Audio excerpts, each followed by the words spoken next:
What is going on, everybody? And in this video, we are providing you a state of the market and stock picks for June 24th, 2022. So if that sounds like something you're interested in, consider subscribing, as I do provide daily and weekly updates to get you prepared for the day and the week ahead in this fun-filled market. Now, as you can see, the market's been very flat over this past week. We had major digestion last week with a very historic 75-point basis move from Powell, essentially something we haven't seen since 1994. Now, being said, this week, Powell essentially had to go in front of the Senate and the House and explain his actions as something that happens after every essentially meeting, every report that comes out with basis points, essentially trying to gauge his mindset and what he's looking at towards the future. There's been a lot of really great questions on Powell's actions and trying to understand his tools and how it's actually going to combat inflation, with a lot of different things pointing to the fact that his tools are actually more so going to drive corporations to doing pay cuts, corporations dropping off a lot of employees because of this back doing layoffs, and then leading to potential deflation and stagflation, which could kill demand, kill growth. And essentially that's how the Fed essentially handle it, because ultimately what the root cause of the issue is Putin and his essentially stronghold on gas and oil, and what he's doing with oil right now. And that being said, we are still heavily reliant on oil, even with all the EVs that have come out. In our slow transition into EVs, oil still has a massive grasp on our economy, and it will continue to drive up gas prices as long as Putin still continues to push a war. So that being said, we still have a long road ahead, and it will be very interesting. But again, ultimately, that is not what's the market will continue to try to push up. We are, again, just about a week out from getting into getting end of Q2 and then start moving into earnings mode. And you can see there's some strength in the market. There's a lot of bad news coming out, and the market wants to start running. We did try to break down today, and we ended up actually reversing and pushing back up to potentially get to that higher high. It is really holding that 38.02 very strongly. And we did have a bank test after hours as well today. And under worst case scenario, the banks still held for that bank test. We did have a positive bank stress test. And then we also have core inflation coming out tomorrow. That core inflation report comes out at 10 o'clock. That's the 5-year inflation expectations. And then you also got the customer sentiment index as well. So you got some data points coming out tomorrow. You have James Bullard that's talking at 7:30 in the morning. He could potentially move the market because if he starts coming extremely hawkish, again, the more and more aggressive the Fed gets, if we come in with another 75-point or potentially 100-point basis move on the next meeting, I think you're really going to cause recession fears. And what we don't want to do is cause panic. If we start causing panic, the market is going to break critical levels. Again, we touched it. We did get a bounce. So technical wise, this thing is bouncing like it should. But you have to also realize if we don't push high up and we flutter or come back down and start revisiting this 200 EMA weekly level, that's going to be an issue. And that's that 200 EMA-ish. 200 EMA weekly is also sitting around roughly where we're kind of guesstimating where that 100-point basis move is if they do come out. So if the next meeting comes out, we could potentially flutter between these two, the 20 EMA daily, which is the 3,900, 75-point basis move, and 100-point basis move. We could be fluttering here for the next couple weeks, to be honest. Right? It really just depends on the events that come out. Do we have an emergency rate raise come out? We have the White House has had some emergency calls yesterday, actually, as well.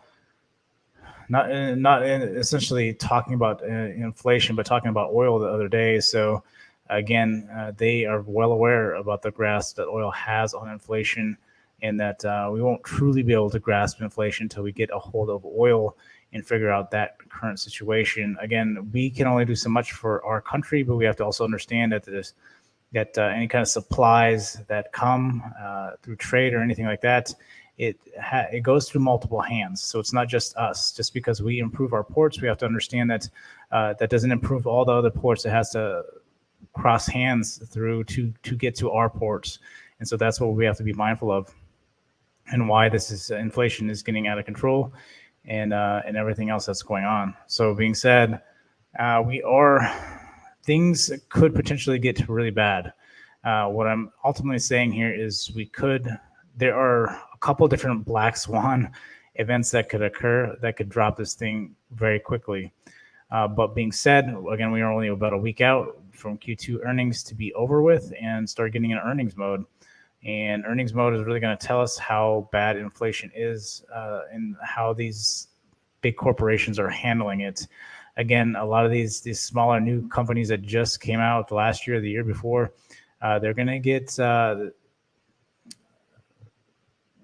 tested, if you will, very much so. If they aren't somewhat established and the bigger corporations aren't trying to buy them up, you're going to see a lot of these companies get demolished over the next couple of months because of that. And so we're going to really start seeing more and more, especially after the summer months.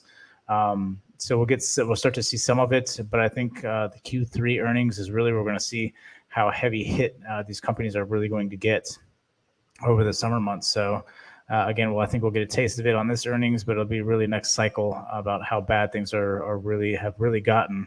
And again, it will ultimately determine if we are in a recession. But we have to understand that to get in a recession, we need more layoffs. We need more people that are unemployed and not able to work. And so a lot more people. We have to remember that the savings rate is really, really low. A lot of people are putting a lot of stuff on credit. So there's a lot of concern there where things could go extremely wrong, extremely fast. And I think that's why a lot of people advertise flash crashes and everything else, because you're essentially walking on pins and needles and being very careful about what is being done while everybody sits back and watches Powell and the Fed try to combat inflation with tools that aren't going to go to the root of the cause and more so going to drive growth down more than anything else to hopefully help with the supply shock that we're currently experiencing. And by doing so, you do in a way that that people are going to get very angry and upset about, and then going into recession very well could happen. Again, there's still some things that have to come to play, and again, we won't know until after the fact, but we will see going forward. So, being said, technical wise, we want to see how we open up. I wouldn't be surprised if we revisit this 25 basis point move, potentially run up to the 3,900. I think a strong possibility. Again, if Bullard says something tomorrow about getting really aggressive with a 100-point basis move, we could potentially start seeing this. If we get bad core CPI or bad core inflation numbers tomorrow, we could drop down here. I don't think it will take much. Again, if it's whispered or anything by Bullard, I can almost guarantee this is going to come back down. But we have to see. Again, landing every morning really matters. If we gap down, there's a good chance we're going to continue to start pushing that back down. If we hold flat, I don't like the fact we've just been holding flat here.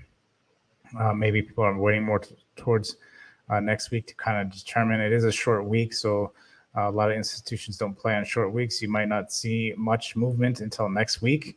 When institutions start coming in, you might actually see a move on Monday and start running. It's not saying we can't see a move tomorrow. We very well could see a move tomorrow, especially with a little bit of data and some Bullard. Could be potentially moved tomorrow. So we have to see where we land. I've been holding this 37.27 very good. And then also playing this top range of 37.95. So kind of watching those tomorrow. And then moving forward, Bitcoin is made it back up to 2,100. Again, consolidating again, finding a new base. Right, I thought the 30 was a solid base, but again, with the Fed combating inflation, anything that could have potentially held is being absolutely wrecked with this move here.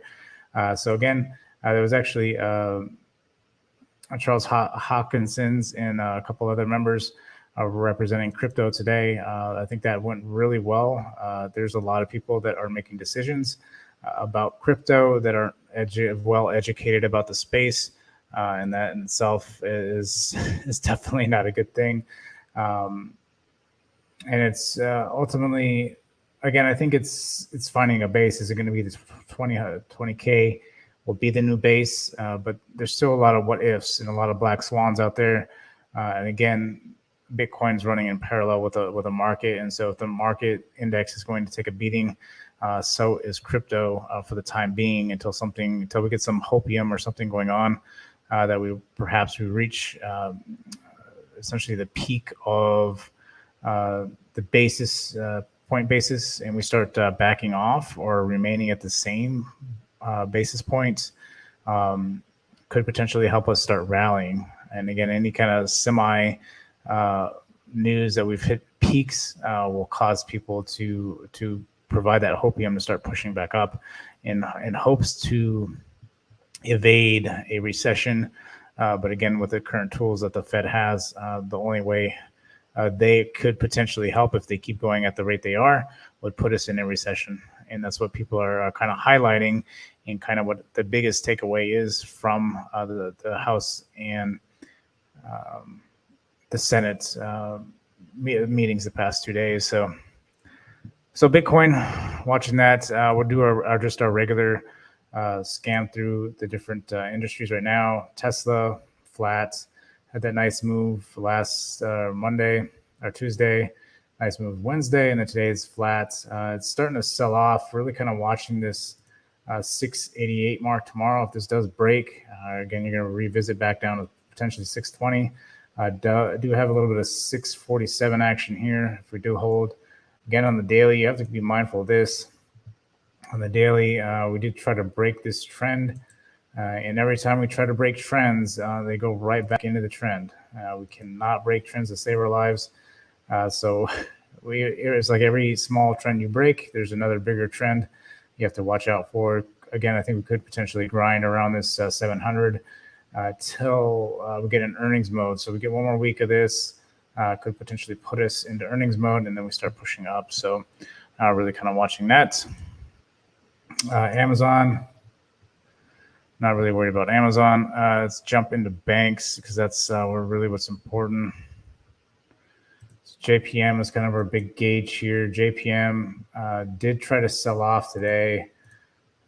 After hours, or sold off earlier, and then kind of just held. It's really been holding this 112 mark. Again, if this breaks, you want to watch the banks. The banks break, it's only a matter of time before tech gives out. Tech might push us up for a bit, but understand that the market is led by the banks. If the banks crater, it's only a matter of time before the rest of the market starts to crater right behind it. So watching the banks big time tomorrow. Again, for Goldman Sachs, you're kind of looking at the 279 mark. Let's take a look at BA real quick. BA is holding. It looks much like the market. Again, we don't really want it to break. It did dive quite a bit down, but then recovered some. So kind of watching this lower level 130. If BA does break below that 130, it could be a really bad thing. So we have to be mindful of that and keep that on the radar if that does not pan out at all. So we got BA. Some big ones to watch, I think, are ones that I don't regularly mention, but the cloud space has been doing really well. Ones like Now had a really big day today. Could potentially look for this one, as long as it's going to hold the 485 mark. We did get a break. See if we can get a clean retest around the essentially the 477 mark. If this can hold this tomorrow, this could be another big breakout day, especially if the market holds or the market pushes up. Now could have a huge day. Even looking at the daily here, could get. You are retesting from the bottom here, so that's one thing to keep in mind. You might get a retest again of the 478. Then it could put out potentially try to at least go up to the 500, 506 mark. There has been a lot of strength in the cloud space, and you're getting a breakout here on Snow. Got upgraded by JPM today. His first initial breakout. This might be good for tomorrow. Could potentially have another good day. Really solid run up. Need to break this 143 mark tomorrow. I think if we break that, you're going to have a psychological level at 150. So it could be a good play. Again, everything is Friday. People may not want to hold just because of the current market sentiments into the weekend, but everything, normal cycles just aren't, nothing is normal in the current state. So normal cycles aren't really working out. Technicals aren't really working out. Supply and demand still works extremely well. And then again, events ultimately kind of interpret where you should be going, where you should be looking. I should be holding off or applying risk management, when to apply risk and when not to go risk on or risk off. So being said, that's pretty much what I got. I don't want to make this video too long. It is Friday. Just be mindful of that. Let the plays come to you. Don't rush anything. Don't push anything. And I will see you guys on the field.